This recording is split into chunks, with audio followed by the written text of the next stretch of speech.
Bobby D here with the BK Nets cap for the Phoenix game.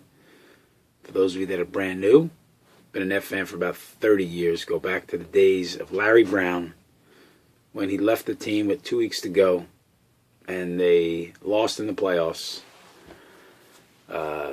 Been hooked on the Nets ever since, and I like to talk about them because not many people do. Even the Nets post-game is very weak. The Yes Network, who I enjoy their announcers, but their post-game is almost like it's an inconvenience, it seems. They interview one guy. They're more interested in showing you highlights of the other games, which I got to tell you, I'm not tuning into Yes to get highlights of the other NBA games. I have the NBA channel. I got ESPN. The Nets don't, in my opinion, don't do a good job of the post-game. I like that they talk to the announcers afterwards. I would like to hear PJ's complete press conference. They always cut it off. Then they go to highlights, and then they talk to like one or two players tops. You want to see how post-game should be done? Yes Network. Look at MSG. Look what they do with the Knicks.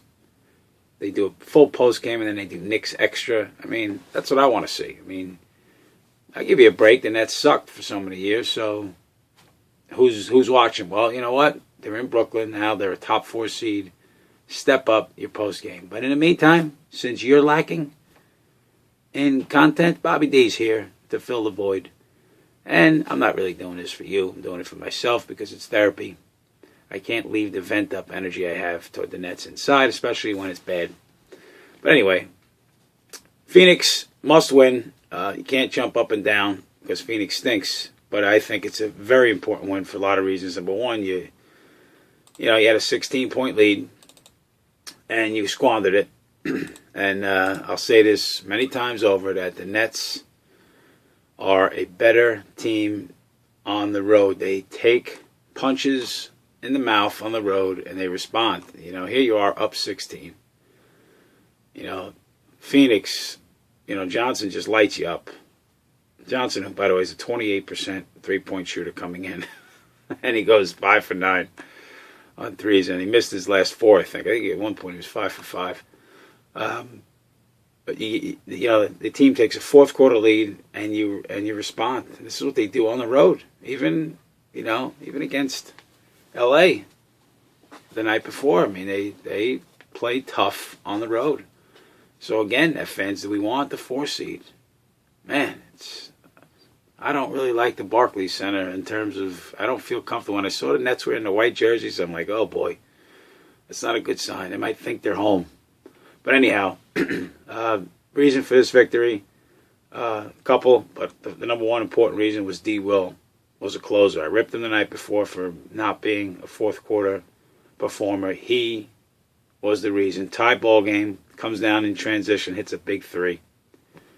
Follows that up with an exceptional pass to Humphries, which goes for an N1. And then a couple possessions later, a minute to go, he breaks down. I forget who was covering. I think it was Johnson. He breaks him down, and he goes to the hole for a big layup.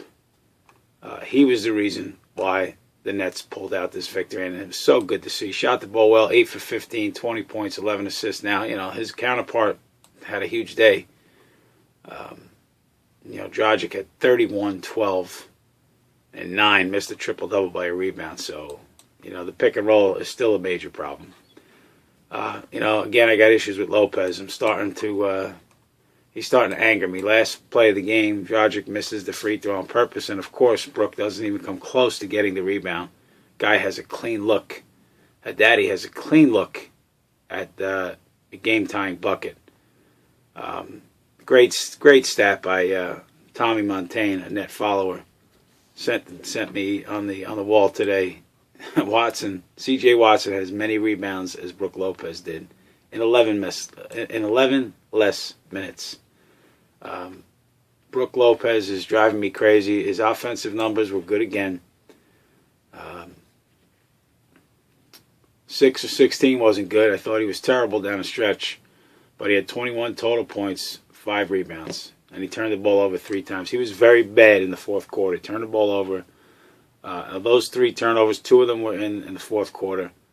And he took some ill-advised shots, got a shot blocked, and again, he doesn't come up with a big rebound. So, I always thought that the Dwight Howard stuff was dead, but I'm starting to wonder if Dwight Howard is a possibility again in the offseason. If you're looking at Brook Lopez' last 2 games, he has 7 rebounds.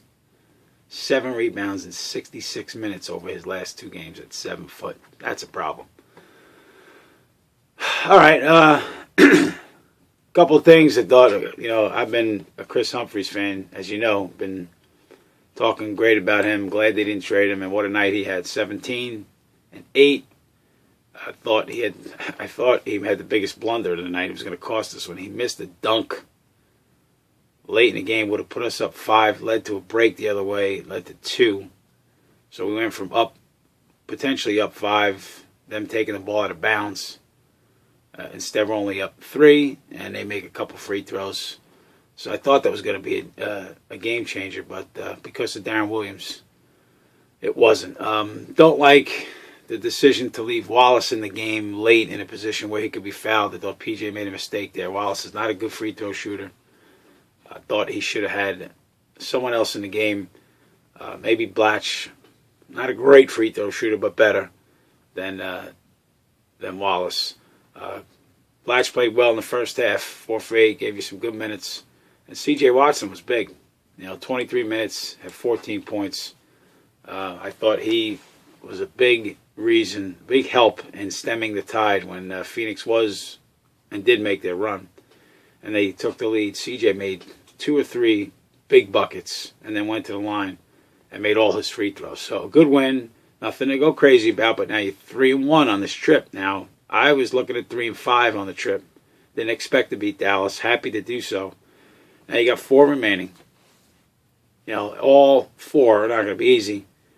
But if you're looking at the trip, all of a sudden Utah looks like a beatable team. Now that is on a back-to-back. There is no chance you're going to beat Denver. Although I said the same thing about L.A. Portland is going to be very difficult to beat. Cleveland you're supposed to beat. Even if Kyrie's back, you're supposed to beat Cleveland.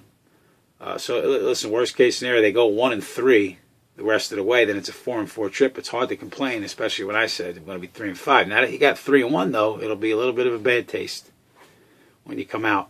If you do come out 4-4. So do we get greedy at fans? Yes, we're looking for one of these next 3. Maybe we could squeeze a Portland win. Maybe we could squeeze a Utah win. Lose the other 2. And then go ahead and get Cleveland. And imagine finishing a trip 5-3. Who would have thought? And then maybe, they could start having the same mentality in their own building. That would be nice. To be tough in their own building, late especially. And who knows? Maybe make a run for the Atlantic Division because the Knicks' schedule is not going to be easy. All right, so good win. We'll get back to you. Hopefully, we'll see you against Portland with some positive news, and if not, leave me alone.